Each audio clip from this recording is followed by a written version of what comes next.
finansial atau laporan terkait daripada akuntansi itu sendiri, apapun jenisnya. Cuman sepertinya kita kurang dua kata lagi gitu mengenai transaksi. Jawabannya itu adalah pada saat kita membahas mengenai transaksi, kunci ada pertama di peristiwa, event, aktivitas, atau apapun itulah bentuknya, yang mana dia dapat mempengaruhi si laporan keuangan itu sendiri. Laporan keuangan dan laporan keuangan, finansial non-finansial. Dalam SIM mengeluarkan informasi manajemen, laporan ini pun laporan manajemen. SIA mengeluarkan laporan keuangan, yang dikenal juga laporan sistem informasi akuntansi.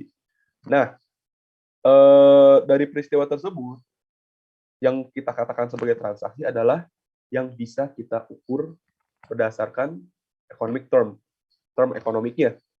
Jadi kalau misal tadi Aulia bilang ada ekuitansi, adanya bond, berarti bisa kita ukur, entah itu secara nominalnya, entah itu dari kerugian yang terjadi. Saya ambil contoh, mungkin ini pertanyaan yang cukup tricky. Pada saat rekan-rekan di sini menghadapi sebuah vendor, ternyata vendornya ini bermasalah.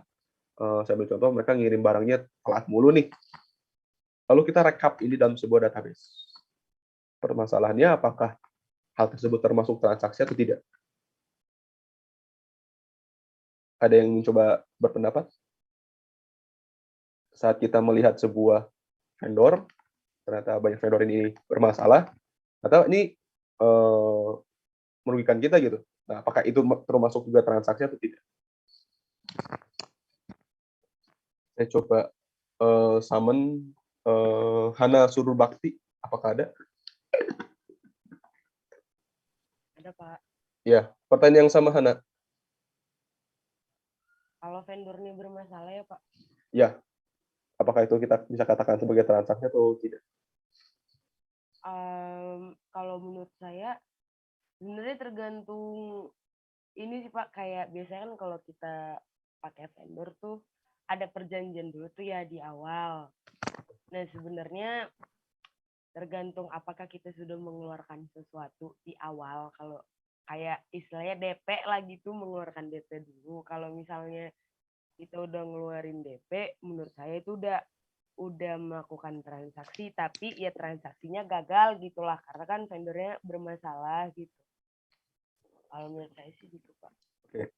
Pernyataan menarik dari Hana, bahwa sebetulnya ke depannya kita akan, terima kasih Hana, kita akan melihat bahwa apa yang kita olah melalui transaction processing system, transaction processing cycle, itu bisa sangat beragam. Saya katakan, bisa jadi dia merupakan transaksi-transaksi yang bisa kita ukur secara economic term dengan gampang atau tidak sama sekali. Vendor, pada saat kita mendapatkan vendor yang bermasalah, maka bisa kita input dan itu bisa merugikan kita ke depannya. Baik bisa kita ukur maupun tidak. Yang tidak bisa kita ukur bagaimana? Jika vendor mengirimkan barang secara terlambat, kita nggak tahu gimana cara mengukur kerugian kita. Kecuali ya saat rekan-rekan di sini paham siklus produksi, paham pada saat keterlambatan sebuah barang, terdapat yang namanya waktu yang terbuang, mungkin listrik yang tetap selalu berjalan, mesin yang selalu berjalan, tapi nggak ada material ya. Jadi ya, kerugian bisa dihitung dari situ. Nah, kita coba masuk ke materi kita sebelum saya lebih random lagi. Sebentar.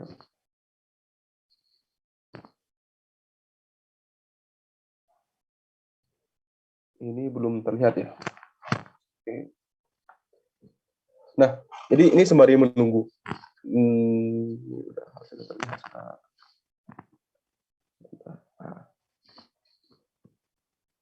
Sorry ya, jadi saya ini pakai dua device, jadi kiri kanan bisa dilihat. Nah, sorry, recording in progress. Komputer, oke. Nah, jadi pada saat kita bahas mengenai transaction processing cycle, kita juga harus membahas informasi. Berarti pada saat kita membahas mengenai informasi, maka kita harus bahas pula mengenai kualitas informasi. Yang mana ya tidak akan saya bahas lagi di sini, karena telah dibahas di pertemuan sebelumnya. Rekan-rekan bisa lihat di materinya. Cuman, yang menariknya adalah bagaimana kita melakukan pemrosesan transaksinya. Itu yang perlu kita pelajari di pertemuan hari ini. Nah, Jadi setelah kita bahas mengenai konsep proses bisnis dan juga pemrosesan transaksi, maka kita bisa langsung lanjut ke bagaimana kita mendokumentasinya. Pasti rekan-rekan bisa sedikit membayangkan, kenapa harus belajar dulu proses bisnis baru belajar dokumentasi? Sederhana jawabannya. Pada saat ingin mendokumentasi sesuatu, berarti syarat atau kriteria minimalnya adalah paham proses bisnisnya. Kalau misal tidak paham proses bisnisnya, secara dasar kita mau dokumentasi apa? Sekalipun rekan-rekan di sini paham betul mengenai permodelan. Dan ini yang sebetulnya menjadi benefitnya kita di bidang akuntansi. Kita bisa memahami proses bisnis tidak hanya dari sisi manajerial, tapi dari sisi accounting-nya. Itu yang menjadi disebutnya benefit kita untuk menghadapi di luar sana lah bahasanya. Udah paham dokumentasi, baru kita bahas mengenai kecurangan yang ada. Kenapa harus bahas kecurangan dulu, Pak? Baru kita bahas mengenai setiap siklus yang ada. Karena kecurangan itu untuk setiap siklus beda-beda. Dan walaupun beda-beda, dia memiliki pattern yang sama, dia memiliki pola yang sama. Kalau bahasanya mah ada generalisirnya. Itu yang kita pelajari di kecurangan tersebut. Baru kita bahas mengenai kontrolnya. Jadi setiap kita bahas mengenai siklus-siklus depan sini, kita bahas setiap fraud yang spesifiknya dan kontrol secara spesifiknya bersama dengan dokumentasinya. Jadi makanya kita pelajari di awal di sini dulu tuh. Nah, mungkin saya kembalikan di sini. Jadi pada saat kita bahas mengenai materi hari ini, kita tuh sedang mempelajari areal sini saja. Koleksi data, proses di manage datanya, di generate informasinya, selesai. Pada saat kita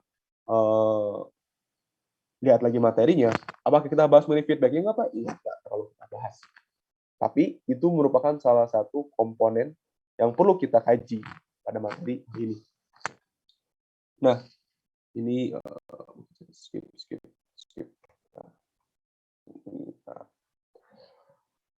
Oke, pada saat kita bahas mengenai accounting information system, berarti kita harus berhadapan dengan dua belah pihak, di mana mereka akan memberikan informasi dan akan mendapatkan informasi pula. Bagi internal, accounting information system ngapain sih? Pertama, dia memberikan informasi mengenai resume keseluruhan laporan keuangan yang ada. Feedback-nya apa? Ya, dia memberikan data-data yang terjadi. Sebagai contoh, kalau misalnya kita berhadapan dalam pabrik, kita melihat sebuah pabrik berjalan, dan kita melihat jam kerja pegawai tersebut, jam kerja buruhnya, termasuk material yang digunakan, lalu material yang tersisa, semua data tersebut itu harus diinformasikan kepada accounting information system. Bagaimana bentukannya, Pak? Ya, bisa beragam. Itu yang akan kita bahas pada saat pemrosesan, pada fase data collection, atau disebutnya data input. Feedback-nya, kita memberitahukan pada internal parties tersebut. Dengan contoh, si siklus produksi. Kita memberitahukan bahwa selama pemrosesan itu, biaya untuk memprosesnya sebesar ini. Contohnya paling sederhana seperti ini. Kalau misalnya rekan-rekan di sini beli pizza deh di Domino, kita akan melihat adanya apa ya disebutnya bagian-bagian dalam Domino. Ada bagian atau orang tertentu fokus kepada membuat adonan awalnya buat rotinya. Ada yang fokus untuk memanggang, ada yang fokus untuk packing, ada yang fokus untuk memberikan apa disebutnya taburan di atasnya. Nah, pemilihan kenapa 4 orang ini yang bekerja, padahal bisa 1 orang saja yang bekerja. Itu karena jika 1 orang bekerja untuk melakukan keempat item ini, besar kemungkinan pengerjaan oleh Domino tersebut, pengerjaan pizza oleh Domino tersebut, itu bisa jadi lebih lambat daripada seharusnya. Kenapa? Ya Domino kan punya tagline sendiri, mereka punya visi bahwa kalau misal pizza tidak datang selama 30 menit, maka pizza itu kan gratis. Ya, pizza Domino nggak mau rugi di situ, makanya dia mengeluarkan duit yang cukup rutin untuk meng-hire 4 orang fokus di pekerjaan masing-masing, sehingga akibatnya lebih cepat. Informasi tersebut datang dari mana, Pak? Ya, salah satu contohnya dari si AIS ini, atau SIA. Dari mana data SIA? Sekarang kita ambil contoh. Pada saat, anggaplah kita membayangkan Domino Pizza awal-awal berjalan, Kalau dia dia membuat trial, setiap orang ini, satu orang mengerjakan satu pizza dari mulai adonan sampai memanggang. Nah, kita dapat feedback-nya tuh diberikan kepada SIA bahwa oh ternyata untuk mengerjakan satu pizza itu bisa sampai lebih daripada 40 menit seorang. Sehingga ya kita nggak mungkin bisa mencapai tagline tersebut. Nah, dibuatlah partisi-partisinya. Lalu bagaimana accounting information system dengan external party? Sederhananya pada saat kita ambil contoh regulator dalam sebuah regulator accounting lah disebutnya, atau badan-badan yang bergerak di bidang finansial, dia memerlukan informasi-informasi laporan keuangan dari bagian accounting-nya. Saya ambil contoh. Pada saat auditor bekerja, mereka mendapatkan dua pilihan. Mereka bisa mendapatkan data dengan wawancara, atau mereka bisa melihat langsung daripada sistemnya. Yang pertama kali dilakukan adalah yang kedua, cek dulu sistemnya. Sistemnya jika berjalan dengan benar, maka dia bisa melakukan proses auditnya. Tapi jika sistem tidak berjalan dengan benar, maka ada kemungkinan mereka akan kesulitan melakukan audit. Kenapa, Pak? Data yang dihasilkan oleh sistem informasi yang benar akan lebih reliable, lebih diandalkan dibandingkan informasi yang dikeluarkan dari sistem yang ya tidak valid gitu. Jadi ya udah mah capek harus melakukan tracing, mereka pun juga harus melakukan rekomendasi untuk perbaikan sistemnya. Nah, itulah bentuk interaksi antara eksternal, internal dengan SIA. Nah, di sini definisi yang tadi saya sebutkan sebelumnya, bahwa sebetulnya inti utama daripada transaksi itu ya ini. Ada peristiwa, lalu adanya sesuatu yang bisa kita ukur secara economic term. Jika tidak bisa diukur, maka ya kita bisa katakan itu hanya sekadar data saja. Kita input, kita simpan, tapi bukan merupakan transaksi siklus bisnis. Nah, kemudian pada saat kita bahas mengenai siklus bisnis, ke depannya itu inti utamanya dalam dua hal. Dia diawali dari data transaksi yang direkam, diakhiri dengan keluaran informasi. Sehingga konsep ini lebih kurang sama pada saat kita lihat general modelnya accounting information system. Nah, data inputnya mana? Lalu outputnya apa? Nah, kemudian kualitas daripada proses bisnis itu konsepnya menggunakan give sama get. Kenapa give sama get, Pak? Yang pertama, dia nge-give apa tuh? Berarti dia mengeluarkan informasi apa? Dan dia mendapatkan apa? Get-nya apa? Get data transaksi apa? Sehingga setiap siklus-siklus di sini, dia memiliki konsep give dan get yang berbeda-beda. Revenue cycle, dia give product, ya get cash. Kita mau jualan barang tuh, nggak mungkin kita mendapatkan cash, kita mendapatkan uang tanpa adanya barang kita berikan, tidak ada jasa yang kita berikan. Expenditure cycle, balikannya. Kita memberikan uang agar kita bisa mendapatkan barang atau jasa. Kemudian production, gimana? Production, kita ingin menciptakan sebuah produk di akhirnya. Maka kita harus menciptakan juga atau mendapatkan material dan juga orang yang bekerjanya. Jika tidak ada orang yang bekerja atau kita mendependkan seluruh proses kita terhadap dengan mesin, tapi tidak ada orangnya, maka ya tidak akan perlu berjalan. Kenapa? Setiap mesin yang bekerja, mau tidak mau dia membutuhkan satu orang untuk mengecek mesinnya tersebut bekerja atau tidak. Jika dia bekerja, apakah sesuai dengan prosedur atau tidak. Sekalipun kita telah memastikan di awal. Kalau kita membutuhkan material. Nah, materialnya dapat dari mana, Pak? Ya, kita bisa mendapatkan dari expenditure cycle. Pada saat kita membicarakan mendapatkan material daripada production cycle, bukan berarti bagian produksi dia membeli barang material sendiri tuh. Karena kalau misalnya seperti itu, maka ya dia harus satu lagi nih, give cash. Yang bagian memberikan duit siapa? Bagian expenditure. Lalu bagian human resource cycle. Ini yang menarik. Sebetulnya dulu kalau misalnya saya track ke belakang, dulu tuh dikenal bukan sebagai human resource, sebagai payroll cycle. Kenapa?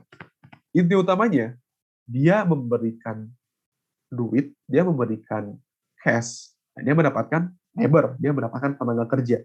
Pada saat rekan-rekan di sini bekerja, apapun statusnya, tetap sebagai labor. Memang sedikit konotasi negatif ya kalau kita bahas mengenai labor. Tapi itu kenyataannya.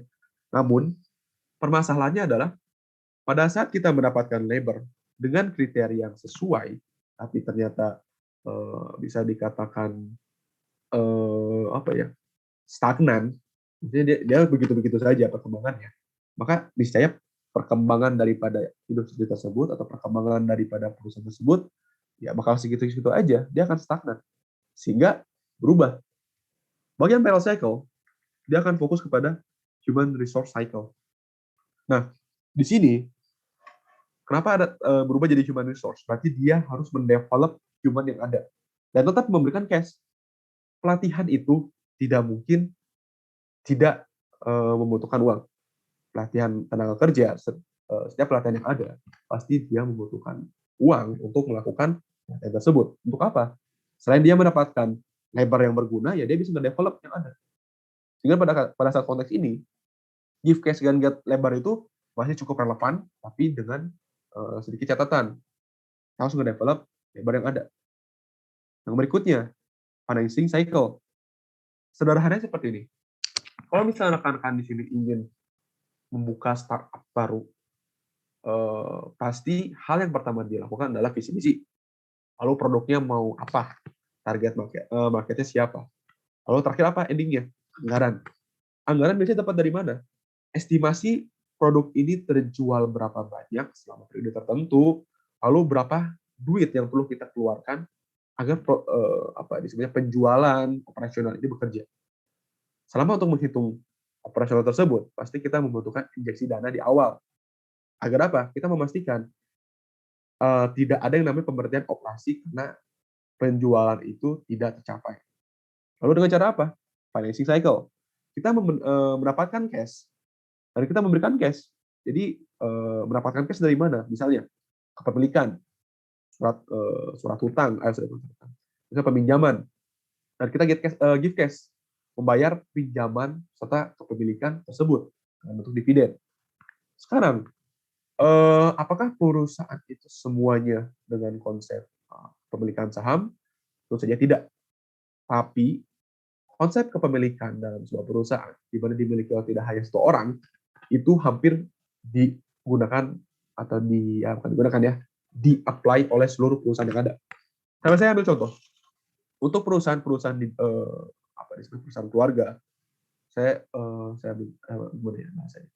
Perusahaan ini bergerak di bidang kosmetik. Nah, dia masih perusahaan keluarga. Dalam perusahaan keluarga tersebut, setiap orang yang menanamkan duit di awal akan mendapatkan kepemilikan. Dan kepemilikan ini ya tidak dicatat dengan saham, tapi dicatat melalui surat kepemilikan. Bukan saham yang kita tradingkan di luar, tapi ya surat kepemilikan saja. Berapa persen yang dia miliki, berapa persen yang dimiliki. Dan itu yang terjadi untuk beberapa perusahaan privat di luar sana. Dan itu yang terjadi dalam financial cycle. Dia mendapatkan duitnya itu berapa banyak dan sahamnya berapa banyak. Dan dia memberikan uang kepada si pemilik-pemilik yang ada. Dan itulah siklus-siklus yang terjadi di sini. Pertanyaannya, apakah seluruh siklus ini perlu ada di satu perusahaan atau satu organisasi bisnis? Maka jawabannya tidak. Sekarang saya ambil contoh. Kalau misalnya perusahaan tersebut bergerak di bidang retail dan benar-benar murni retail di Maret, maka kita tidak akan menemukan yang namanya production cycle. Dia hanya fokus di pada revenue cycle, nama revenue cycle. Begitu pula juga dengan perusahaan di bidang jasa, konsultan atau misalnya agensi, ya tidak ada yang namanya production cycle, ya hanya revenue cycle. Mereka pun ada bagian produksi, ya tapi kan kita produksinya bukan berbentuk pabrikan. Nah, tapi ini uniknya seperti ini. Ke depannya kita akan melihat terdapat pergeseran makna daripada production cycle. Dulu kita menganggapnya production cycle ini kita memberikan produk fisik. Ya. Sekarang semua orang bisa memberikan produk non fisik seperti jasa, kemudian contohnya jasa audit, itu pun salah satu bentuk daripada pemberian produk. Permasalahannya, apakah itu termasuk sebagai production cycle atau itu masuk pada bagian revenue cycle? Karena dia mengizinkan produk. Nah, itu yang sebetulnya perlu rekan-rekan di sini tracing lebih jauh lagi di artikel-artikel yang ada. Karena itu definitif yang sebetulnya masih agak gampang. Nah, Ini yang tadi saya bahas sebelumnya, saya bahas lagi. Nah, seperti rekan-rekan di sini lihat, setiap siklus yang ada itu saling berhubungan sama lain. Dan itu yang menyebabkan setiap siklus di sini ini merupakan subsistem daripada SIA atau subsistem atau subsiklus daripada SIA. Kenapa? Definisi daripada sistem itu merupakan bukan satu, dua dan lebih, dua atau lebih apapun itu, baik subsistem, komponen atau hal yang saling berhubungan, saling berinteraksi sama lain. Ini pun juga saling berhubungan satu sama lain, saling berinteraksi dengan sama lain. Endingnya yaitu informasi bagi internal maupun eksternal. Nah, jadi pada saat kita bahas siklus bisnis, ada beberapa opsi. Kita bisa mendevelop software akuntansi atau kita beli paket software akuntansi. Yang mana nanti kita akan tahu bahwa pada saat kita mendevelop sebuah software untuk bisa membantu kita pencatatan, perekaman, pemrosesan, penyimpanan aktivitas dalam siklus bisnis, maka apa disebutnya tantangannya adalah bagaimana dia bisa sesuai dengan organisasi. Nah, poin pertama, tidak semua modul dibutuhkan oleh organisasi. Tidak semua modul-modul dalam ERP, misalnya SAP, yang dibutuhkan oleh organisasi. Dan tidak semua pula sesuai. Akibatnya ya, kita harus mendevelop sendiri. Lalu kerugiannya ada di mana Pak kalau develop? Pertama adalah waktu. Kedua adalah biaya. Serta ketiga, kita membutuhkan orang yang ahli di bidang situ. Yang mana sebetulnya risiko itu yang bisa kita reduksi dengan cara pembelian software akuntansi. Ya, tapi ya permasalahannya kalau kita beli paketan software, ya kita beli yang default-nya. Permasalahannya, apakah siklus bisnis default dalam software tersebut sesuai dengan siklus bisnis kita atau tidak? Kalau misalnya beda, ya berarti kita melakukan adaptasi lagi. Bisa dengan merubah proses bisnis kita, jika tidak terlalu ekstrim perubahannya, atau kita melakukan modifikasi atas software-nya. Nanti kita melakukan dua pekerjaan. Udah beli, kita modif lagi. Nah, oke. Sampai sini ada pertanyaan terlebih dahulu terkait daripada pengenalan atas siklus bisnisnya. Oke. Sebetulnya untuk memahami siklus bisnis, kita tidak hanya membaca bukunya Ruby saja. Mungkin saya bakal nge-share salah satu buku dari salah satu dosen di FE juga. Itu dia membahas mengenai bagaimana kita manage proses bisnis. Pada saat kita membahas mengenai manajemen proses bisnis, itu berarti kita mengetahui bagaimana proses tersebut berjalan, kita bisa mengidentifikasi kelemahannya, dan kita memberikan solusi atas proses bisnis tersebut. Nah, caranya bagaimana? Ya tadi yang saya sebut sebelumnya. Kita pahami dulu akarnya, lalu kita dokumentasi, lalu kita nilai dokumentasi kita, apa yang terjadi di dalamnya, baru kita berikan solusi sama opsi rekomendasinya, dan tuangkan dalam bentuk dokumentasi lagi. Sederhananya seperti itu sebetulnya. Nah, berikutnya merupakan transaction processing system. Di sini, sederhananya, pada saat kita membahas mengenai transaction processing cycle, maka kita bahas juga mengenai data processing cycle pula. Di sini berarti kita mendefinisikan sistem ini sebagai sesuatu yang dia mengolah data operasional hingga menjadi sebuah informasi yang relevan. Atau lebih kata tepatnya bukan berguna dan relevan saja, tapi yang berkualitas. Pada saat kita ingat materi pertemuan pertama, kita menemukan 7 kriteria informasi yang berkualitas. Permasalahannya apakah semuanya harus terpenuhi atau tidak? Salah satu jawabannya adalah perlu terpenuhi semuanya. Jadi pada saat kita bilang, ya informasinya benar sama relevan, tapi tidak tepat waktu, makanya tidak berkualitas. Data processing cycle yang benar, ya berarti dia menghasilkan informasi yang berkualitas. Nah, kita itu hadir untuk menjawab ketiga pertanyaan ini. Pertama, pada saat data ini ada, saya masih bilang datanya ada nih. Misalnya tadi ambil contoh tadi datanya itu muncul sebuah akuntansi atau bond. Bagaimana kita menginputkannya? Atau paling ekstrim seperti ini. Pada saat kita ingin melakukan penagihan jika kita bekerja di Bill Gates Konsultan, formnya seperti apa? Lalu apakah form tersebut sesuai format dalam form tersebut sesuai dengan sistemnya atau tidak? Nah, semua itu berada jawabannya dalam poin pertama ini. Bagaimana data itu disimpan dan bagaimana data tersebut diinput. Yang kedua, baru kita memikirkan siapa yang akses. Kalau misal kita bayangkan SIA itu hanya sekadar input data doang, tapi kita tidak memikirkan keamanan datanya, maka kita akan melakukan kesia-siaan di situ. Kita mah sudah capek-capek membangun sebuah sistem, kita sudah capek-capek memastikan datanya atau format datanya itu sesuai dengan data yang akan kita simpan, tapi ternyata data tersebut leak. Semua orang bisa mengambil data tersebut, padahal data tersebut merupakan data rahasia bagi perusahaan mereka, atau perusahaan kita sebetulnya. Nah, sehingga pada saat kita bahas mengenai pemrosesan data, maka kita harus memastikan siapa saja yang bisa mengaksesnya. Jika misalnya dalam suatu perusahaan, itu bisa jadi tidak semua orang mengakses informasi yang sama. Tidak semua orang dapat menginput data yang sama. Begitupun sebaliknya, tidak semua orang bisa memproses data yang sama juga. Masing-masing memiliki apa disebutnya, kalau bahasa itu memiliki jendelanya masing-masing, memiliki layar monitornya masing-masing. Sama hal juga dalam data processing cycle.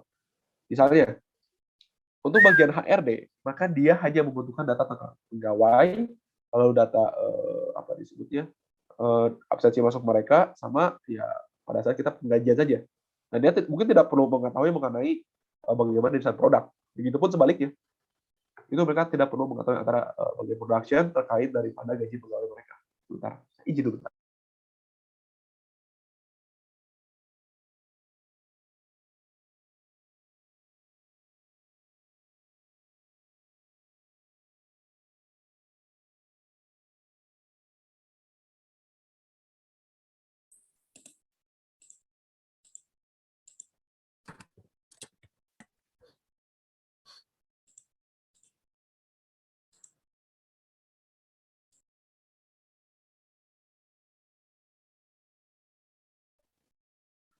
Oke, Tri lumayan tidak menyenangkan bagian bapak hidungnya.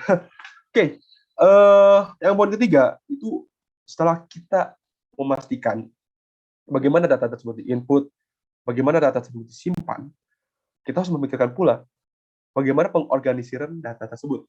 Sederhana seperti ini. Kalau misalnya rekan-rekan di sini mencatat perkuliahan dalam satu buku, apakah lebih mudah seperti itu jika misalnya ada opsi lain? Rekan-rekan di sini bisa menyimpan catatan perkuliahan ya dalam buku-buku yang berbeda-beda. Misalnya gini, mata kuliah SIA bukunya 1, mata kuliah akuntansi keuangan bukunya 2, dan seterusnya dan seterusnya. Nah, pada saat kita memilih opsi tersebut, kita harus melihat mana yang lebih gampang. Kalau misalnya dalam satu buku, maka apa harus kita lakukan tambahannya? Tidak mungkin kita mencatat cara acak-acakan. Jadi halaman 1 ini, halaman 2 yang lain, halaman ketiga mata kuliah lain, pertemuan yang lain pula. Pada saat kita melakukan tersebut tanpa organisir yang benar, terus tiba-tiba saya tanya kepada Anda gimana pertanyaan tertentu, dan Anda bingung jawabannya di mana, ya karena kesulitan mencarinya, ya, itu yang terjadi dalam sebuah perusahaan. Nah, kita bayangkan seperti ini, perusahaan dia bekerja, beroperasional, maka dalam satu hari, itu tidak mungkin hanya sebatas 1 atau 2 dokumen saja yang akan dihadirkan. Saya ambil contoh yang paling ekstrim. Kalau misalnya rekan-rekan di sini sempat lihat Buka Talk, atau misalnya sempat nonton Buka Talk di YouTube, salah satu analis datanya, bagian shift-nya, dia sempat sebut seperti ini, Bukalapak, dalam 1 jam, itu terdapat lebih daripada 500 juta klik. Mereka sebut klik sebagai apa yang disebutnya, orang mencari sesuatu, orang mengontak sesuatu, lalu mengontak si sellernya, seller dia follow up kepada si calon-calon buyernya, itu dikatakan sebagai klik ya. Sekarang kita bayangkan, jika data tersebut itu berantakan, bagaimana Bukalapak bisa memastikan mana produk yang seharusnya jadikan promo, mana produk yang harusnya dijadikan untuk orang tertentu. Maksudnya seperti ini. Pada saat Bukalapak nge-placing produk, nge-placing iklan mereka, nge-placing ads-nya, itu tidak randomly, tapi dia melihat daripada data yang ada. Bahasanya begini, pada saat Anda melakukan pencarian data, hasil atau proses pencarian dan apa yang dicarinya itu disimpan oleh Bukalapak dan akan dijadikan feedback lagi tuh. Ini barang yang harus Anda cari ya, iklannya apa. Itu terjadi jika data terorganisir dengan benar. Dan itu sebetulnya jadi permasalahan dalam data processing cycle. Tidak sesederhana input diolah jadi sebuah grafik, kasih doang, udah kayak gitu doang. Tapi kita bagaimana penyimpanannya. Nah, lalu di sini terdapat dua kubu yang terjadi, bahwa ada kubu yang fokus kepada manual base, ada juga kubu pada fokus ke komputer base. Kalau kita bahas mengenai manual, oke, itu berarti kita bahas mengenai seluruh transaksi itu di-input ke dalam jurnal buku besar berbentuk fisik atau kertas. Komputer ya berarti kita simpan dalam sebuah komputer, sederhana banget kan. Cuma permasalahannya, jika kita bahas mengenai computer based data processing cycle, maka apa kelemahannya? Tidak mungkin sesegala hal itu tidak ada kelemahannya, pasti ada kelemahannya. Nah, ini menurut rekan-rekan apa kelemahannya? Saya coba volunteer kepada Wafi Fuaidi. Apakah ada? Iya, Pak, ada, Pak. Iya. Pertanyaan sama Wafi. Sorry, Wafi atau Fuaidi ya saya? Wafi, Pak. Wafi ya. Nah, Wafi, misalnya Wafi ini bekerja dalam sebuah perusahaan lalu dihadapkan sebuah permasalahan. Apakah kita tetap stay untuk menggunakan di sebuah kertas, paper yang begitu banyak untuk pencatatan data, tapi ya kita rubah jadi sebuah bentuk komputer base. Lalu ditanya, apakah komputer base ini tidak memiliki risiko atau kelemahan? Menurut Wadi itu bagaimana? Menurut Wafi? Kalau menurut saya sendiri sih, kalau sebuah sistem sih pasti punya kelemahan ya. Mungkin kalau secara sistem berbasis komputer kan itu butuh kayak maintenance gitu kan, butuh biaya buat sistem maintenance, terus juga kadang juga error gitu kan. Nah itu mungkin salah satu kelemahan dari berbasis komputer. Oke. Apakah ada hal yang lain tidak kira-kira, Wafi? Jadi tadi kan lebih ke maintenance pada saat operasional sama biayanya yang besar. Terus apa lagi? Terus mungkin dari segi apa ya, yang gunain software itu mungkin nggak semuanya bisa gitu. Mungkin itu sih. Oke, berarti kalau dari Wafi itu biaya atas maintenance yang begitu besar serta orang yang menggunakannya, tidak semua orang bisa menggunakannya juga. Itu pertanyaan, berarti jawabannya Wafi. Oke, terima kasih. Ada pendapat lain? Rekan-rekan? Saya coba panggil Aurelia. Apakah ada?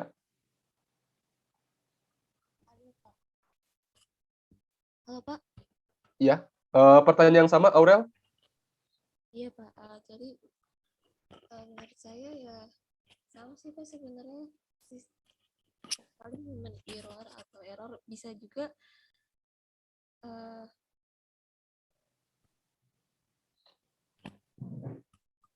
Bagaimana? saya ya human error itu, Pak, yang masalah di komputer, karena nggak semuanya misalnya dapat penyuluhan tentang aplikasi tersebut. Oke. Terima kasih, Aurel. Saya coba bridging di situ.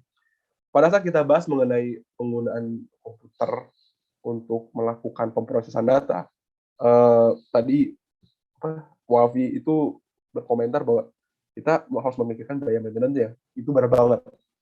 Pada saat kita ingin menggunakan sebuah sistem, ini saya tulisin aja sambil membayangkan. Kelemahannya itu adalah biaya maintenance itu bisa jadi besar. Itu pasti besar banget. Kenapa? Pada saat kita saat kita menggunakan sebuah komputer base, sistem berbasis komputer, kita besar kemungkinan harus melakukan update atas komputer tersebut. Kenapa harus melakukan update, Pak? Saya ambil contoh seperti ini. Pada saat kita menggunakan satu komputer jenis tertentu deh, contoh misalnya jenis yang dulu mah awal-awal 2000 itu adalah Pentium 4. Lalu entah 5 tahun atau 7 tahun kemudian dia tiba-tiba update lagi. Pentium 4 tidak lagi berfungsi dengan bagus. Atau paling ekstrim ya, dulu dari kita bisa menggunakan Windows XP sama Windows 7 itu dengan gampang lah bahasanya, semua aplikasi bisa kita gunakan. Sekarang semuanya harus bisa terupdate ke Windows yang terbaru. Akibatnya apa? Sekarang kita bayangkan, satu komputer saja untuk melakukan update, maka dia membutuhkan berapa biaya. Saya ambil contoh, kalau misalnya beli yang asli, mungkin lebih daripada ratusan ribu. Kalau kita beli bajakan, juga sama, sekitar 200-300 ribu, termasuk dengan orangnya. Tapi baru satu komputer. Sekarang kalau misalnya dalam satu lantai aja, ada minimal 20 komputer, hingga 30 komputer, berarti berapa biaya yang harus kita keluarkan di situ. Belum lagi biaya bagaimana kita menghubungkan antara komputer satu dengan komputer lainnya, perawatan atas kabel-kabel tersebut. Ekstrim banget di situ. Jadi pertama itu, biaya perawatan yang besar. Yang kedua, human resource-nya. Tidak semua orang itu paham, dan tidak semua orang ingin paham. Ini satu yang berbeda. Orang paham pada saat ingin belajar atas si komputer tersebut. Tapi ada pula yang tidak ingin belajar komputer tersebut. Kenapa? Ya karena dia melakukan yang namanya rejection. Nanti kita akan bahas pada saat pembahasan mengenai kecurangan sama juga kontrol. Pada saat kita berubah sebuah sistem satu menjadi sistem kedua, maka pasti ada yang bergeser, baik role-nya ataupun ya pekerjaan dia pas dia sehari-hari. Atau ekstrimnya, pekerjaan dia akan terhapuskan.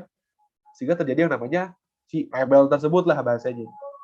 Sehingga mereka tidak mau belajar, sehingga pada saat terjadi errornya bukan berarti komputernya tidak bisa mengolah, tapi informasi yang dikeluarkan oleh komputer itu tidak sesuai dengan kenyataannya. Kenapa? Karena human resource yang tidak ingin belajar. Itu pemanasan kedua, human resource-nya. Yang ketiga, ini yang paling ekstrim, keamanan data. Orang-orang berkata bahwa kita menyimpan data selesai, sudah, tapi kita tidak melihat bagaimana data tersebut disimpan secara aman.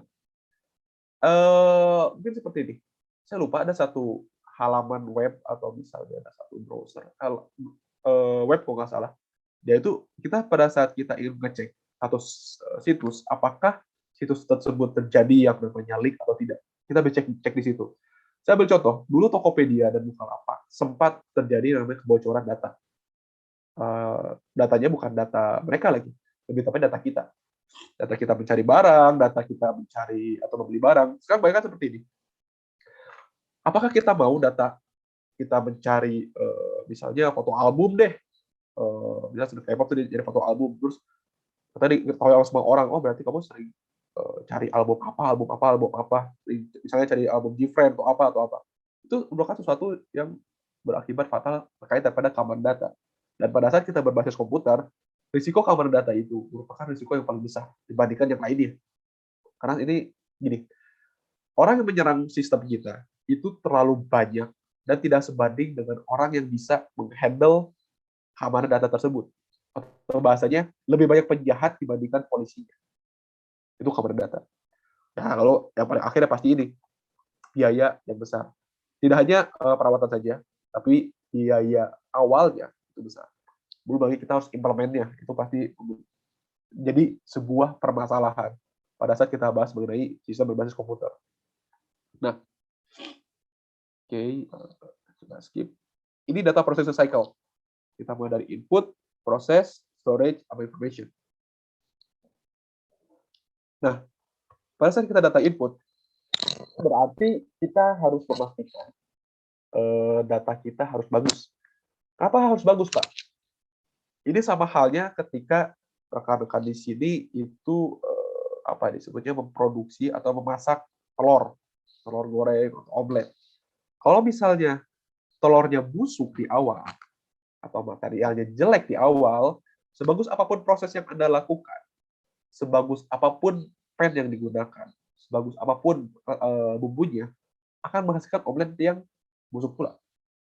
Sama hal dengan perusahaan. Jika data inputnya tidak benar, maka proses yang kita lakukan terhadap data tersebut akan menghasilkan sampah. Kalau bahasanya, jika datanya itu sampah, garbage data, maka dia akan menghasilkan garbage information juga. Tidak berguna sama sekali bagi kita. Dan itu tetap kita simpan. Akibatnya apa? Penyimpanan datanya harus begitu besar untuk menyimpan data-data yang tidak kita gunakan. Nah, pada saat kita bahas mengenai data input, kita harus melihat 3 hal. Pertama, data tersebut yang harus kita input harus ada yang namanya ini, event that occur. Maksudnya seperti apa, Pak? Saya ambil contoh seperti ini. Ada hadir sebuah data. Kalau kita ingin simpan, maka kita bertanya, apakah data ini sampah atau tidak? Kita tanya pertanyaan pertama, bahwa apakah peristiwa yang ditangkap oleh data ini? Misalnya, ini peristiwa jual beli, baru bisa kita simpan. Tapi jika dia tidak menyebutkan peristiwa apapun yang berdampak terhadap sistem kita, atau bisa dikatakan bisa diukur secara economic term, maka tidak perlu kita simpan. Tergantung daripada si kebijakannya. Yang kedua, apakah data yang kita simpan ini mempengaruhi resource kita atau tidak? Bisa jadi pada saat jual beli, ternyata ada barang yang kita jual nih, berarti ada barang disebutnya keluar atau barang yang berkurang. Dan yang terakhir, agennya. Jika misalnya pada saat kita bertanya pada sebuah data dan tidak memiliki ketiga hal ini, salah satunya tidak ada, maka kita tidak bisa menyimpan data tersebut. Kita perlu melakukan yang namanya cleansing data tersebut. Cleansing data itu butuh effort yang besar. Tidak segampang kita nyuci data doang, enggak. Kita effortnya besar sekali di situ. Nah, saya ambil contoh. Pada saat di sini, kita munculkan sebuah data. Misalnya, hadirlah sebuah kwitansi. Kita nanya, ini kwitansi apa? Ini invoice atas apa? Ini invoice atas peristiwa jual beli. Berarti ini eventnya. Lalu yang kedua, pada saat kita melihat kwitansi tersebut, peristiwa jual beli atas barang apa? Jika disebutkan kwitansi yang benar itu atau invoice yang benar, dia akan memberitahukan barang apa yang dijualnya, barang apa yang diambil oleh si pembelinya. Misalnya, saya ambil contoh, barangnya misalnya adalah buku. Kita tanyakan kembali, siapa yang terlibat dalam invoice ini? Berarti siapa yang beli, siapa yang mengeluarkan invoice-nya, siapa yang akan mendapatkan cash-nya, serta siapa yang akan mendapatkan barangnya. Sederhananya ya, bagi production cycle, warehouse, kurir, pembeli, itu merupakan 4 orang yang perlu ada dalam sebuah invoice. Production cycle bisa jadi ya orang bagian ngeluarin barangnya. Itu jarang sekali si production cycle disebutkan. Ini data input. Pada saat kita bahas data input, sebetulnya ada 3 tahapan, masuk tahapan dalam data input.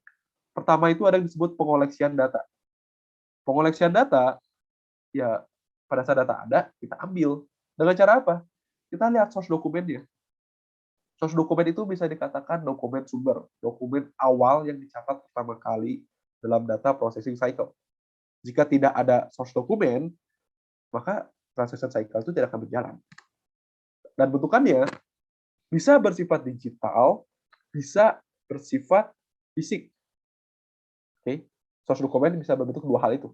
Jadi jangan dianggap source dokumen harus berbentuk fisik saja. Nah, kita bisa saja menemukan source dokumen berbentuk digital. Ambil contoh, pada saat rekan-rekan di sini absen di Google Form, lalu disimpan dalam sebuah sistem akademik, itu salah satu contoh source dokumen berbentuk digital. Nggak mungkin kan di-print satu orang satu, enggak kan? Tapi berbentuk digital. Lalu yang kedua, memastikan akurasi sama kelengkapan data. Sederhananya seperti ini. Pada saat kita menyimpan disebutnya data kita dalam sebuah form di Google, pasti Google atau field-nya ada yang disebut required field yang wajib diisi. Kenapa harus ada field tersebut, Pak? Buat memastikan pada saat data ini tidak ada, maka data yang akan kita simpan merupakan data sampah. Dengan kita memastikan kelengkapan datanya, berarti kita bisa memastikan data tersebut ya bagus. Dengan cara apa? Ya kita dengan bersifat komputer. Kalau manualnya gimana, Pak? Ya kita review. Jadi kita lihat datanya, kita cek satu-satu. Apakah terdapat yang namanya orang yang di pendatanya tuh dia hanya nama, tempat tanggal lahir, udah, dia nggak menitipkan alamat dan sebagainya. Tapi itu pasti membutuhkan waktu yang besar. Sehingga kita menciptakan dengan cara komputer based tersebut. Lalu yang berikutnya, memastikan akurasi. Dengan cara apa, Pak? Umumnya, pada saat kita ingin memastikan apa ya, disebutnya kehadiran mahasiswa, salah satu caranya untuk memastikan akurasinya adalah kita memastikan antara NPM yang masuk dengan NPM yang tercatat dalam sebuah database ya. Misalnya nih, saya ambil contoh, misalnya ada NPM 001 namanya SUM, diinput ke dalam sebuah form. Pada saat diinput, ternyata yang namanya SUM itu NPM-nya 002. Akibatnya apa? Dia akan rebound lagi ke luar. Bahwa, oh ternyata kamu kok salah input ya? NPM-nya bukannya harusnya 002 atau tidak? Itu cara untuk memastikan akurasi. Kalau misalnya kita di dalam sebuah sistem, bisa jadi pemeriksaan akurasi ini dilakukan secara dua hal. Computer based, kedua, kita manual. Kita review manual tuh, tapi tidak semua dokumen yang ada. Jadi kita harus sampling. Tapi kalaupun semuanya ya, berarti kita membutuhkan resource yang besar. Yang ketiga, kita melakukan yang namanya memastikan kebijakan perusahaan dipatuhi. Sederhana kan bahwa salah satu contoh kebijakan perusahaan yang dipatuhi adalah pada saat rekan-rekan di sini ingin melakukan absen, maka perlu memasukkan email Unpad ya. Jika tidak ada email Unpad ya, maka tidak bisa absen. Berarti apa kebijakannya di belakangnya? Oh, berarti kebijakannya adalah siapapun mahasiswa FEB Unpad wajib absen. Berarti kita tidak akan melihat kebijakan bahwa mahasiswa lain bisa absen di FEB Unpad, nggak bisa. Dengan adanya kebijakan tersebut, lalu kita terjemahkan dalam sebuah form data input, kita memastikan sudah emang benar mahasiswa itu yang absen. Dan yang kedua, jika tidak misalnya ada mahasiswa lain yang absen, dia tidak akan terinputkan datanya. Lalu ending semua ini ngapain sih sebetulnya? Ya ini, efisien, efektif, sama tepat datanya. Kita tidak akan berkali-kali ngecek data tersebut. Jika kita sudah memastikan prosesnya ini benar, dan kita akan mendapatkan data yang sesuai. Jika ketiga hal ini juga benar. Pada saat kita melakukan pengoleksian data, salah satu cara untuk memastikan efisiensi dan efektivitas kita adalah kita melakukan secara otomatis. Otomatis kayak gimana? Berarti yang salah satu contohnya, pada saat kita menginput data, kita bisa tidak melakukan secara manual. Misalnya gini, source dokumen ini berbentuk fisik, misalnya kayak tadi invoice, dia tidak diinput secara manual, tapi dia secara bisa by scan. Sekarang sudah ada yang namanya teknologi di mana kita merubah data-data fisik di kertas jadi data-data digital yang bisa diedit atau diinputkan ke dalam setiap field yang ada. Dan itu bisa sebetulnya. Nah, bentar nih, kadang-kadang suka ada. Oke. Nah, di sini terdapat 3 jenis source dokumen. Memang mayoritas daripada source dokumen tersebut bentuk fisik. Tapi sekarang terkini itu source dokumen dapat berbentuk digital. Source dokumen ini hadir di awal transaksi. Pada saat kita muncul apa disebutnya transaksi ekonomi nih, misalnya jual beli. Kita munculkan sebuah invoice. Itu awal transaksinya. Hasil akhir ya, jadi dalam produk dokumen. Hasil pemrosesan transaksi tersebut. Misalnya, kita munculkan dari dari mulai surat permintaan pembelian, kita muncul invoice, lalu kita munculkan surat penagihan. Kadang-kadang ini kita memunculkan namanya pre-invoice, kita munculkan lagi yang namanya pra-invoice. Jadi invoice yang telah diaccept sebelumnya oleh si pembelinya, itu jadikan sebuah produk dokumen. Lalu ada yang dikenal sebagai turnaround dokumen. Turnaround dokumen itu apa? Dokumen yang kita balikin lagi pada kita sebagai source dokumen. Dan itu ciri-ciri atau 3 hal dalam source dokumen ini. Source dokumen di awal, lalu produk dokumen, serta turnaround dokumen. Nah, kita ambil contoh di sini. Kita lihat bahwa customer order ini merupakan source dokumen bagi kita. Oke. Bill ini merupakan produk dokumen. Kenapa produk dokumen, Pak? Setelah orang telah pesan, lalu dikoleksi datanya, dia diinputkan dalam sebuah sales system. Dimasukkan ke dalam sebuah sistem, diinputkan, lalu dia mengeluarkan sebuah bill. Bill ini diberikan kepada customer. Sederhananya ini kwitansinya.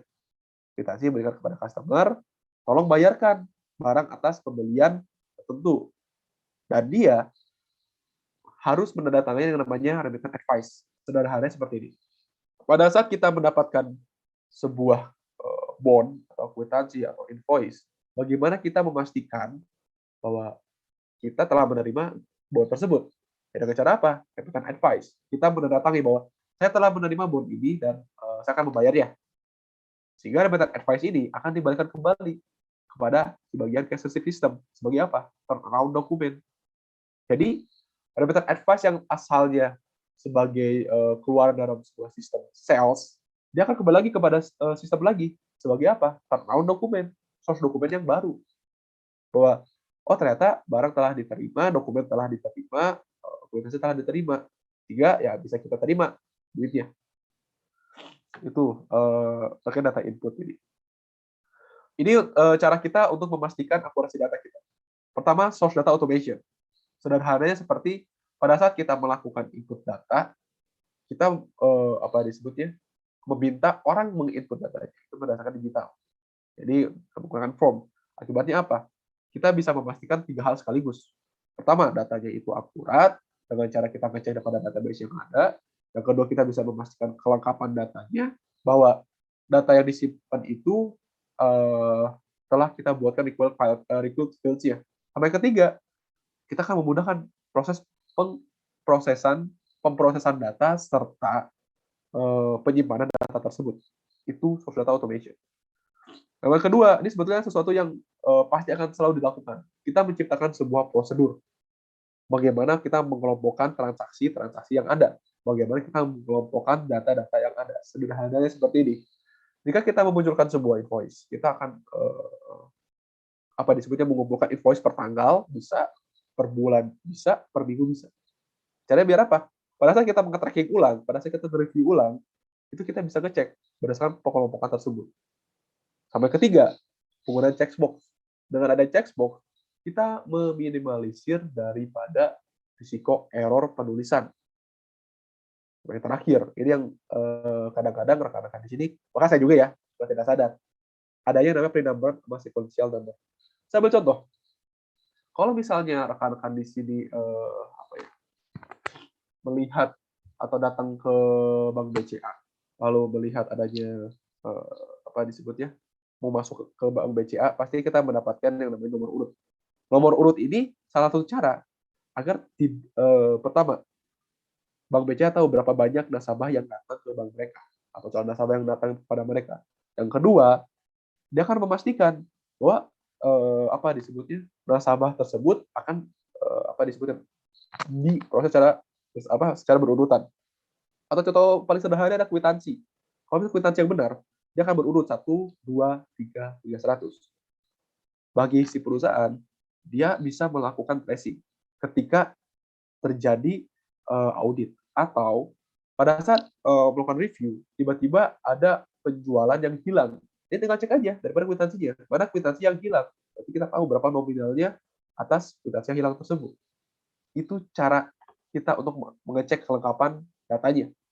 Pre-number sama sequential number. Oke, ini contoh-contohnya. Ini contoh dokumennya. Oke, sebentar.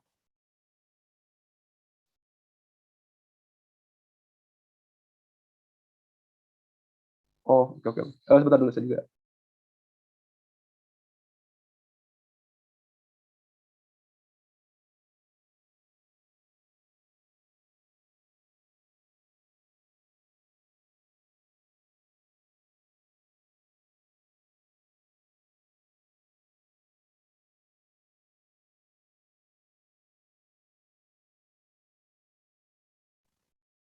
Monggo Helwa. Semoga tidak apa ya namanya tidak sampai sakit yang cukup mencekam lah bahasanya mah. Karena sekarang tuh agak keluar sedikit daripada materi ya. Sekian yang refresh bentar. Ya kayak misalnya ada materi, ada iklan dulu bentar lah bahasanya. Ini lagi ekstrem-ekstremnya, jadi semua orang demam dikit, batuk dikit, harus segera di antigen. Dan penyebaran udah ekstrim banget. Ini saya baru ketemu orang sehari di pabrik, besoknya saya positif. Wah, gila juga ternyata. Secepat itu gitu. Kan biasanya butuh waktu 2 hari, 5 hari lah buat ngubahnya. Sekarang butuh sehari doang udah bisa terkena. Jadi saya minta rekan di sini juga stay safe lah.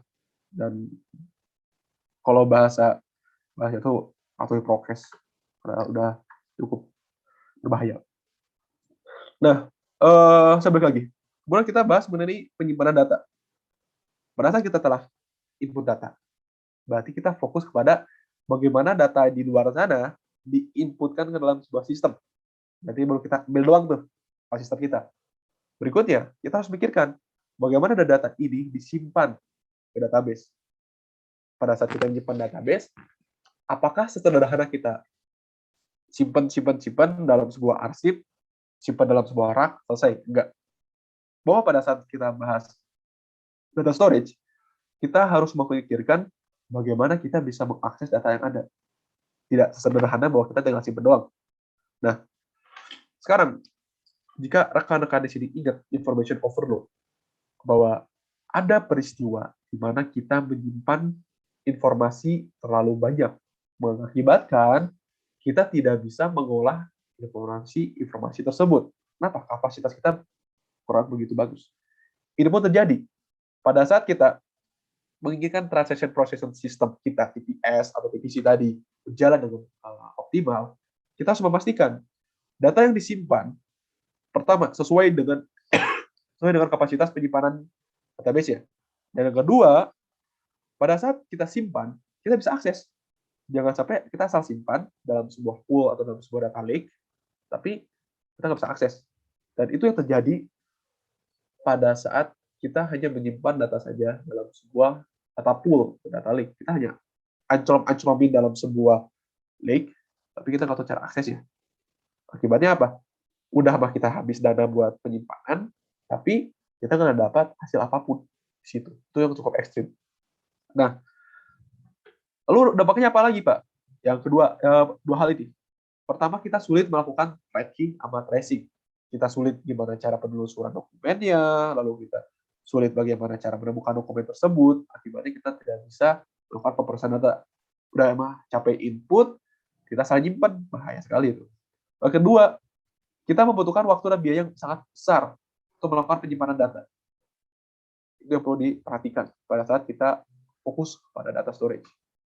Nah, ini yang perlu kita lihat bahwa ternyata apa yang rekan-rekan di sini dilakukan di mata kuliah lain itu salah satu aplikasi serta implementasi daripada data storage.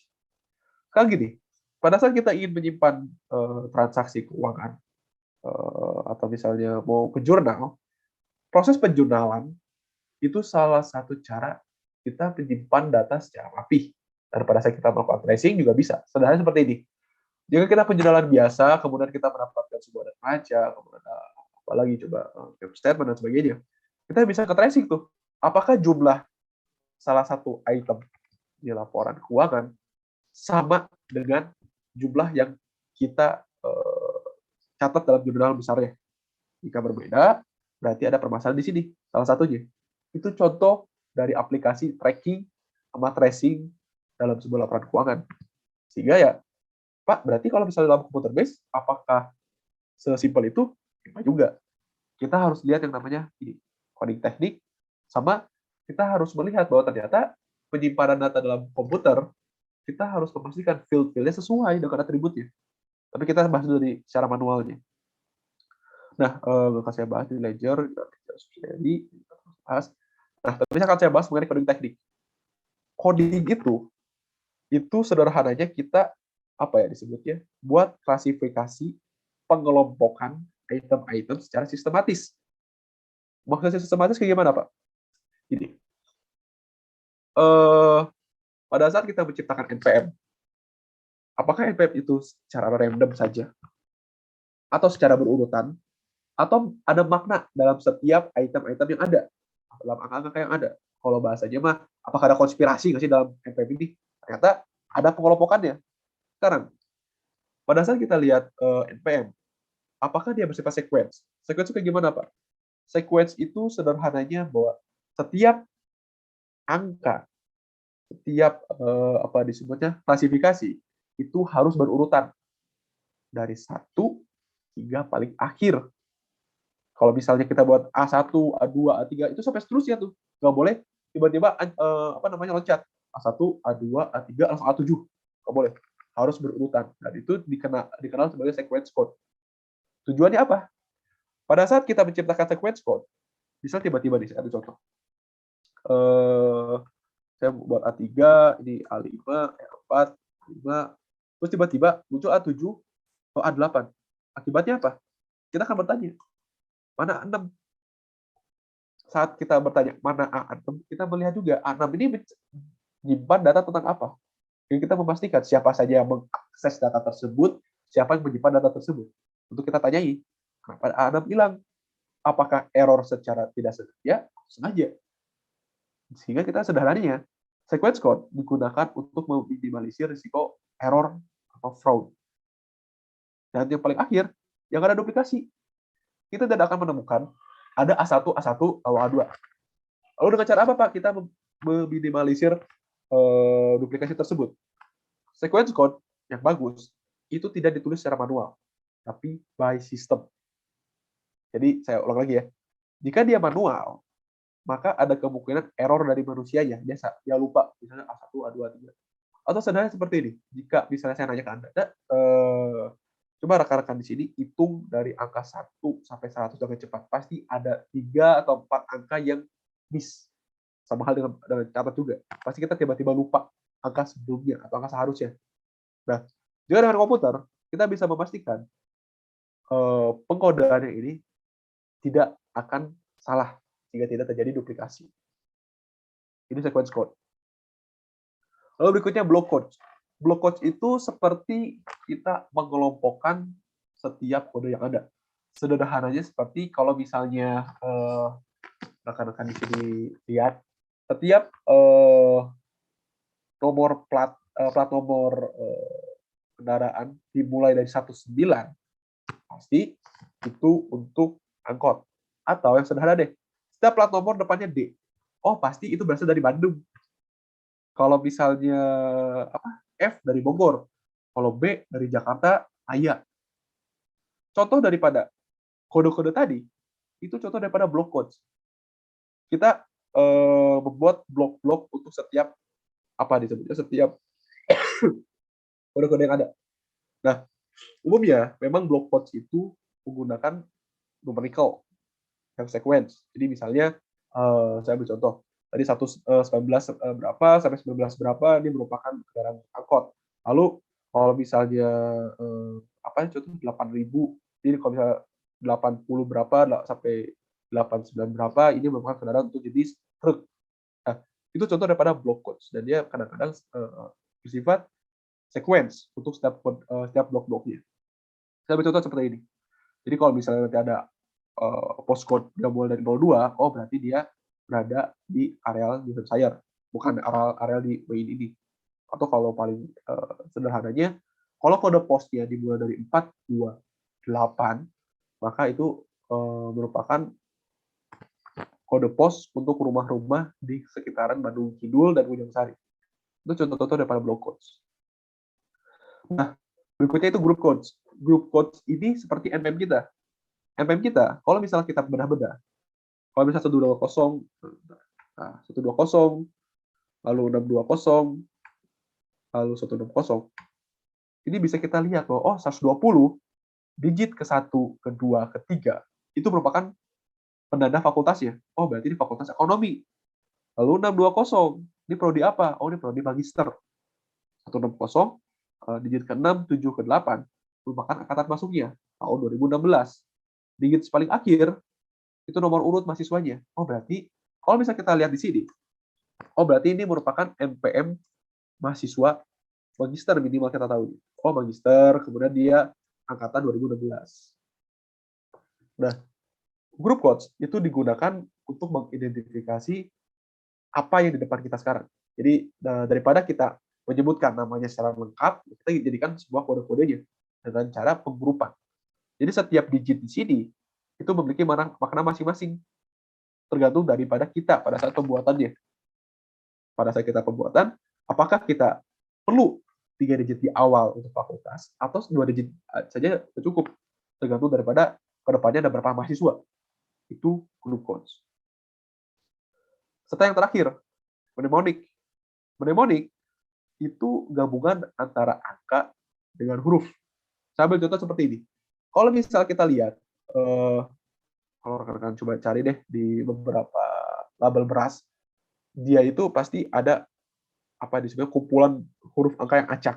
Jadi kalau bisa kita paham, kita bisa tahu jenis bibit yang digunakan oleh beras tersebut. Serta berapa lama dia tanamnya. Atau jenis daripada berasnya apakah pulan atau perak. Itu contoh daripada mnemonic code. Dia gabungan antara huruf sama angka. Dan ya ini bedanya antara mnemonic code dengan group code. Group codes dia akan menggunakan angka-angka, bukan digit-digit. Sedangkan mnemonic dia akan gabung angka-angkanya dan kadang-kadang lebih random daripada kita kira. Oke, ini contoh daripada chart of account. Chart of account, kalau misalnya rekan-rekan lihat di sini, itu dibuatkan dalam sebuah apa disebutnya bukan sebuah sequence code. Kalau sequence code, maka dia harus dari 01, 02, 03, harusnya 04. Dia langsung 21. Nah, di sini kita akan melihat, oh bahwa ternyata dia menggunakan gini. Kalau misal dimulai dari 111, berarti dia merupakan kas dan setara pusat. Kalau dia mulai dari 112, oh berarti dia merupakan investasi jangka pendek. Oh berarti dia bisa kita katakan sebagai block code di sini. Tapi apakah semua chart account harus block code? Ya, rekan-rekan harus lihat sendiri di lapangannya. Oke, ini personal audit trail. Oke, sampai sini ada yang ingin ditanyakan lebih dahulu mengenai data storage secara umumnya.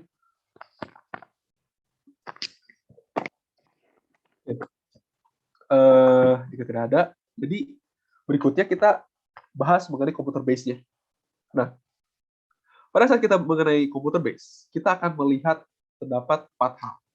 Ada yang dikenal sebagai atribut, ada yang dikenal sebagai data value, ada yang dikenal sebagai individual field, serta ada yang disebutnya record. Oke.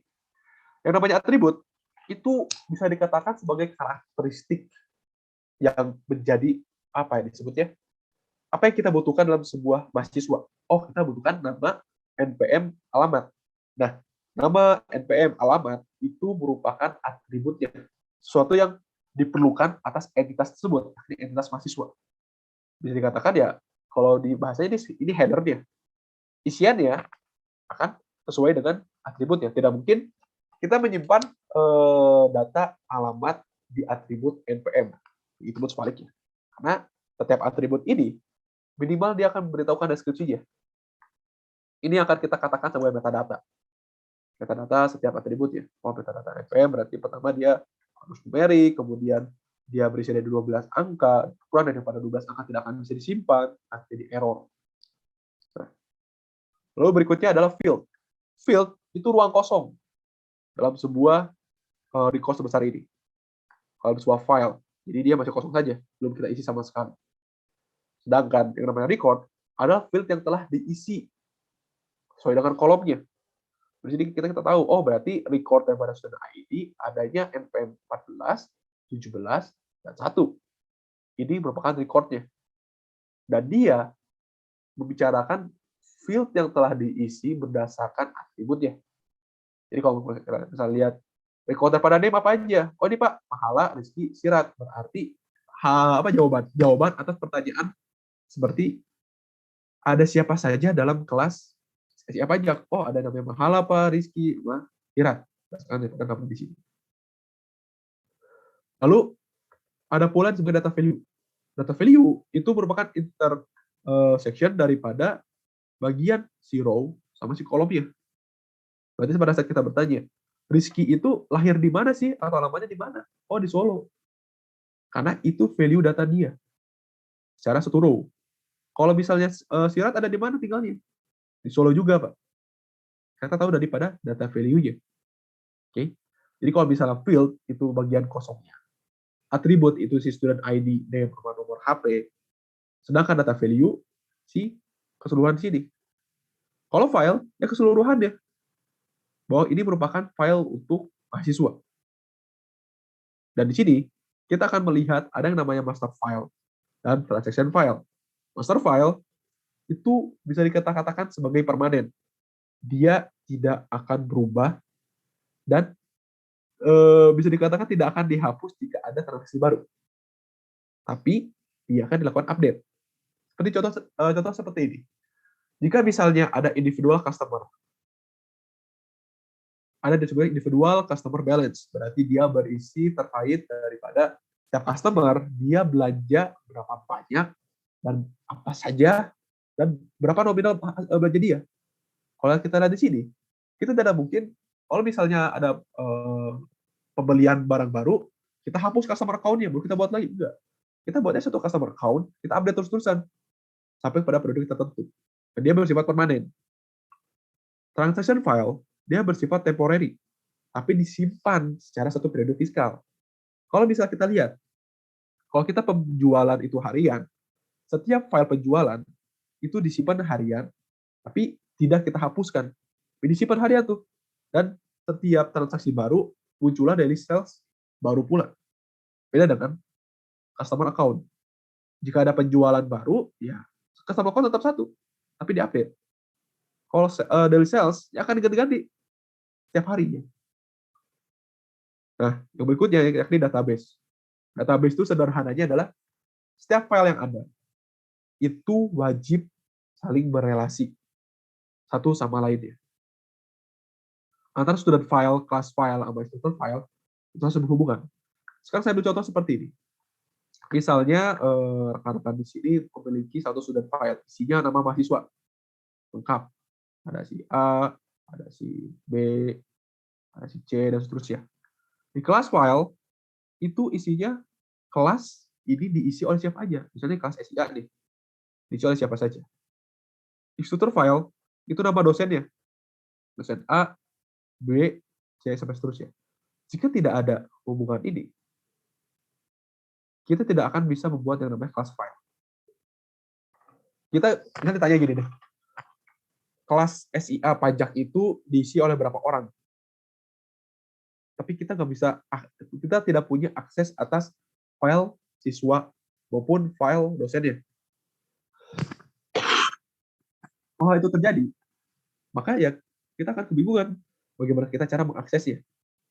Nah, tapi database yang benar itu harus bisa terkoneksi satu sama lain. Sehingga pada saat kita bertanya siapa saja mahasiswanya, kita bisa menarik data daripada student file-nya. Paling contoh, adalah NPM-nya. Lalu siapa dosennya? Misalnya saya, dosen Peko deh misalnya. Begitupun sebaliknya. Pada saat saya bertanya, kadang nanya, ini Pak Peko ngambil kelas apa aja nih? Dia harus narik data daripada kelas file. Bersama juga, ini Pak Peko wajib menilai mahasiswa siapa saja. Narik daripada student file di sini.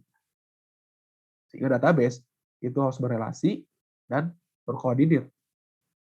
Terkait apakah harus tersentralisasi atau tidak, itu bisa kita katakan tergantung daripada kebutuhan. Kalau kita bahas deh, database yang terdistribusi itu sama halnya seperti sistem pemerintahan yang terdesentralisasi. Masing-masing dari kita memiliki apa sebetulnya otonomi, tapi otonomi tersebut harus sesuai dengan pusatnya. Sama dengan database. Database desentralisasi bukan berarti tidak terkoneksi dengan si pusatnya. Tetap terpusat, tetap terkoneksi satu sama lain. Tapi tidak tersentralisasi dalam satu server. Contohnya seperti itu. Itu contoh daripada database. Oke.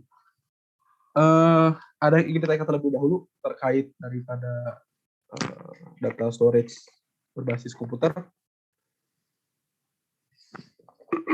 Saya coba sedikit bahas. Salah satu tema yang lagi terkini itu adalah pada saat kita bahas mengenai blockchain. Ada salah satu mahasiswa di sektor publik dan tanya, Pak, blockchain itu jika kita bahas secara data storage, itu seperti apa sih Pak skema kerjanya? Saya jawab, blockchain itu merupakan tulang punggung untuk atau backbone-nya untuk si NFT, cryptocurrency atau uang kripto yang lagi viral tuh. Orang-orang bilang itu debu, tapi tidak tahu bagaimana dasarnya blockchain. Bahwa blockchain, kenapa semua koin tersebut bisa berharga? Ya karena semua koin tersebut dipercayai oleh setiap nodes yang ada, dipercayai oleh setiap user yang ada. Semakin banyak usernya, maka semakin kuat koinnya. Sama halnya dengan blockchain. Semakin banyak user dalam blockchain tersebut, maka semakin banyak yang memverifikasi atas setiap transaksi yang ada. Jika tidak ada usernya, maka tidak ada verifikasi yang kuat. semakin banyak yang verifikasi, ya semakin kuat lah sah bahwa eh, dokumen tersebut itu benar adanya. Sehingga pada saat kita bahas mengenai si blockchain, itu database itu terdesentralisasi atau terdistribusi. Bahasa kerennya itu distributed general ledger. Bahwa semua data yang ada itu disimpan ke setiap orang, tapi terenkripsi. Tidak semua orang bisa akses secara manual, tapi komputer dia bisa baca, tapi manusia tidak bisa baca karena terenkripsi tersebut. Jadi sudah aman dan juga bisa memberikan value lebih. Oke. Berikutnya data processing. Pada saat kita bahas mengenai pemrosesan data, itu kita melihat 4 hal. Kita menciptakan, create, kita membaca, kita mengupdate, dan yang terakhir, kita delete. Create, oh berarti sederhana dong, berarti Anda tinggal menyimpan sama membuat data baru. Berarti kalau misalnya ada data yang muncul, ternyata itu belum pernah disimpan sebelumnya, Anda buat. Kalau misalnya ada mahasiswa baru, berarti data processing-nya apa? Create mahasiswa baru, bukan update mahasiswa baru. Kenapa? Karena di database-nya udah ada. Sehingga kalau misalnya rekan-rekan ingat, pada saat data processing ke data storage, mereka itu saling berhubungan satu sama lain. Mereka menarik data dari data storage, tapi mereka juga mengupdate data storage yang ada. Pertama, create. Yang kedua, reading, membaca. Dia menarik data dari data storage, lalu dia beritahukan kepada seorang luar. Atau update. Saat misalnya nih, misalnya rekan-rekan di sini ngambil sistem informasi akuntansi pajak, kemudian dapat nilai C dari saya, lalu ngambil lagi di semester berikutnya, ternyata dapat nilai B. Nah, sistem akan update. Dia tidak akan membuat record baru, tapi dia akan mengupdate record yang sudah ada sebelumnya. Caranya bagaimana, Pak? Kalau misalnya data storage-nya benar, atribut kuncinya benar, adanya primary key, deh. Nah, ada primary key yang benar, maka pengupdatean nilai itu akan gampang. Tapi kalau misalnya primary key-nya tidak begitu benar, bagaimana, Pak? Kita tidak bisa membedakan antara mahasiswa satu dengan mahasiswa lainnya. Maka, jika hal itu terjadi, primary key-nya jelek. Primary key itu adalah sesuatu yang bisa mengidentifikasi antara record satu dengan record lainnya. Value satu dengan value lainnya, itu primary key-nya. Itu kita katakan sebagai updating. Nah, terakhir, delete. Misalnya nih, rekan-rekan di sini nanti lulus, ya berarti harus di-delete dong NPM mahasiswanya. Buat di-delete akses atas fasilitas NPM tersebut. Itu yang kita katakan sebagai data processing. Kita harus melakukan create, kita membuat data baru, kita membaca, kita nge-update, yang terakhir kita nge-delete data tersebut. Nah, itu data processing. Sederhana kan? Nggak perlu ribet-ribet bahwa, oh Pak, data processing berarti kita harus buat. Nggak. Sederhananya seperti ini kok. Ada nge-create, ada baca, update, hapus, udah selesai. Kalau kita mau melakukan pembuatan grafik, berarti kita reading dulu si datanya, baru kita visualisasi. Berarti itu benar-benar bahasa yang berbeda dari data processing ini.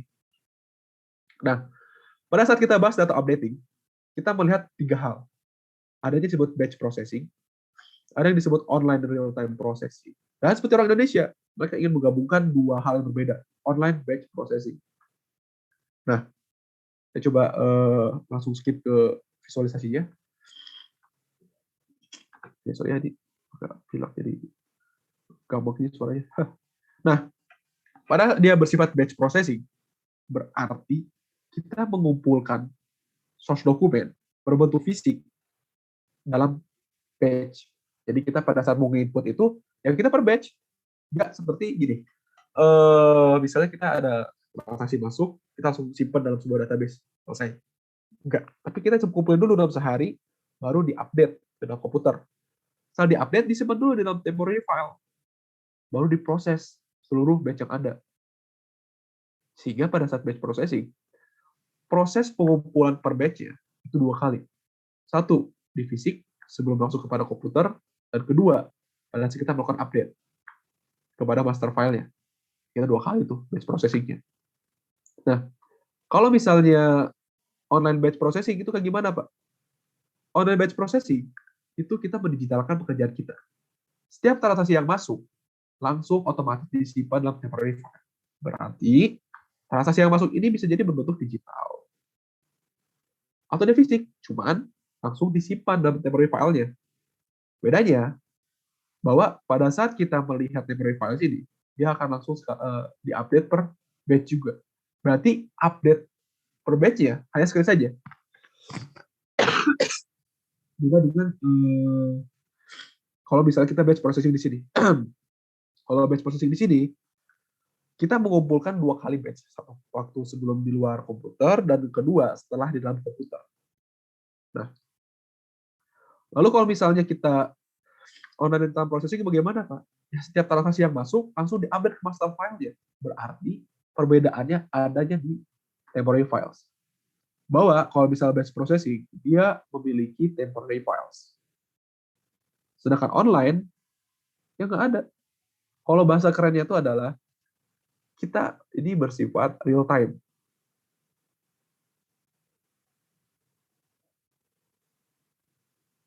Saat bersifat real time, berarti tidak ada yang namanya penyimpanan ke dalam temporary file, baru diupdate, nggak ada. Tapi ada transaksi masuk, langsung masuk kepada master file.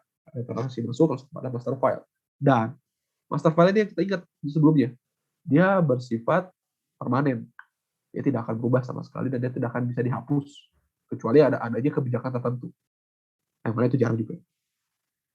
Oke, jadi itu perbedaan antara batch processing, yang mana batch itu 2 kali, di awal sebelum masuk ke komputer dan setelah masuk komputer. Online batch, ya data tersebut bisa digital, tapi langsung dimasukkan ke dalam temporary file. Berarti 1 kali batch saja, baru diupdate master file. Atau online real-time processing, ada transaksi, langsung update, dan diinfokan secara elektronik pula. Berikutnya yang terakhir, yakni information output. Information output itu bisa dilihat dari 3 hal. 1, dokumen, yang kedua report, dan yang ketiga adalah query. Dokumen, saya ambil contoh yang paling sederhana, misalnya rekan-rekan di sini memberikan kwitansi. Itu merupakan dokumen output daripada sistem penjualan. Reportnya apa? Setiap kwitansi yang ada yang dikeluarkan akan diresumekan dalam 1 periode. Bisa 1 hari, bisa per minggu. Nah, itu merupakan report. Query itu apa, Pak? Mungkin rekan-rekan di sini sempat ingat, pernah dengar lah yang namanya SQL. SQL itu Structured Query Language. Bagaimana kita bisa mengakses database digital dengan memberitahukan apa saja data yang kita butuhkan, dan kriteria-kriteria apa data tersebut bisa ditarik. Sederhananya, kita melakukan pemrograman di situ. Itu contoh daripada query. Contoh query kayak gimana, Pak? Misalnya ambil contoh seperti ini. Pada saat query ingin dilakukan, minimal Anda harus menemukan dulu, harus select dulu tabelnya apa. Lalu pilih atas database yang mana. Di mana datanya apa yang akan ditarik. Ini contoh daripada query. Pak, kalau misalnya query ini terus-terusan dipakai, Pak? Iya. Pada saat kita menciptakan sebuah program, query ini merupakan salah satu bentuk program bisa berinteraksi dengan database. Tidak mungkin program dia nanya secara manual, minta data A dong, enggak. Tapi dia menggunakan query ini agar bisa terkoneksi dengan si database-nya. Nah, sehingga pada saat itu dia bisa memberikan data kepada si komputer ya. Ini informasi yang dikeluarkan berdasarkan query ini. Oke, ini yang saya tadi bilang bahwa report itu bisa terbagi dalam 3 hal. Ada yang bersifat regular basis, berarti dia tiap hari ada rutin. Ada yang bersifat unusual. Jika misalnya terjadi bencana alam yang mana merupakan peristiwa tidak terduga, maka akan dihasilkan sebuah berita acara terjadinya bencana dan sebagainya. Dan terakhir namanya on demand, saat dibutuhkan oleh si user tersebut. Saya ambil contoh, misalnya di tengah-tengah periode berjalan, manajemen kalian tuh butuh yang namanya informasi terkait penjualan pada periode tertentu atas produk tertentu. Maka itu kita bisa katakan sebagai report di produksi on demand. Ya, dan itu pula yang digunakan untuk manajemen untuk ngapain? Mengambil keputusan, decision making, sama strategic formulation. Tanpa adanya dokumen ini, atau ada report ini, maka dia tidak bisa melakukan pengambilan keputusan. Nah, ini yang tadi saya bilang query. Nah, pada saat kita bahas mengenai information output, maka kita perlu mengetahui kenapa harus ada informasi tersebut. Umumnya, pertama kita ingin mengetahui apa yang terjadi. Untuk apa? Perencanaan kita. Lalu kita ingin mengetahui bagaimana efektivitas pekerjaan kita. Kita melihat, dan kita mengevaluasi visi misi kita sesuai nggak sih dengan operasional kita. Atau operasional itu sesuai nggak sih sama visi misi kita? Jika tidak sesuai, berarti kita bisa melakukan dua perubahan. Entah di proseduralnya, prosedur operasionalnya, atau ya visi misi kita tidak terlalu bagus. Sama yang terakhir yaitu pengendalian. Kita controlling si aktivitas tersebut berdasarkan daripada laporannya. Nah, oke. ERP bakal saya lebih banyak bahas kalau TS. Cuma sederhana seperti ini.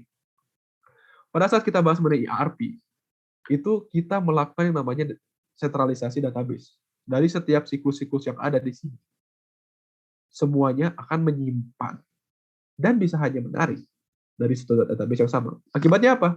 Kita bisa menciptakan sebuah view mechanism di sini. Dan kita pun bisa melakukan apa disebutnya kontrol yang lebih kuat. Jika kita melakukan desentralisasi, berarti setiap orang punya database sendiri, punya database sendiri, berarti kita harus mengontrol setiap database yang ada. Dan itu yang menjadi permasalahannya.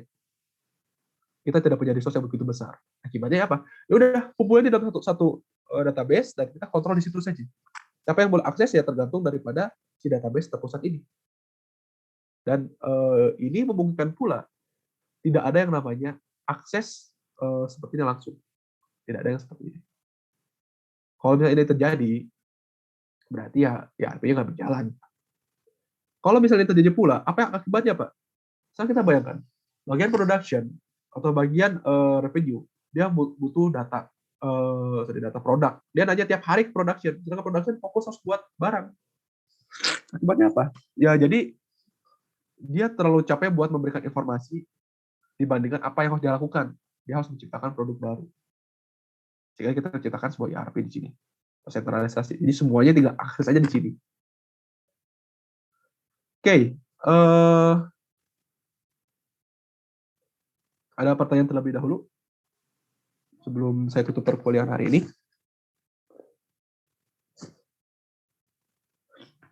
Jadi kalau misalnya saya rekap sedikit, pada saat kita bahas mengenai transaction processing cycle, ya kita hanya bahas mengenai data inputnya, dari mulai formnya bagaimana masuk, bagaimana penyimpanannya, bagaimana kita memastikan akurasi input datanya, lalu kita penyimpanan data, kita lebih fokus pada coding teknik mereka, bagaimana kita menyimpan secara komputerisasi, berdasarkan pada atribut-atribut yang ada, field yang ada, lalu kita membicarakan mengenai processing data tersebut.